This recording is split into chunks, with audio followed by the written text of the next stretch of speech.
मन में ऐसे ही एक कविता आई तो सोचा रिकॉर्ड कर लूँ। तो कविता के शब्द यूँ हैं।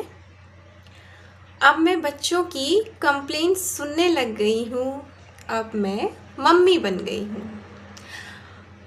अब मैं किसी और का ध्यान ज़्यादा रखने लगी हूँ, अब मैं मम्मी बन गई हूँ।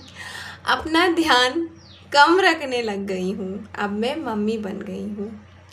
किसी और को सजाने और संवारने लग गई हूँ, अब मैं मम्मी बन गई हूँ। सुबह जल्दी उठने लगी हूँ, अब मैं मम्मी बन गई हूँ। झटपट काम करने लगी हूँ, अब मैं मम्मी बन गई हूँ। बच्चों का टिफ़िन बनाने लग गई हूँ, अब मैं मम्मी बन गई हूँ। अपनी थकान, आलस, कमज़ोरी को दूर रखने लग गई हूँ, अब मैं मम्मी बन गई हूँ।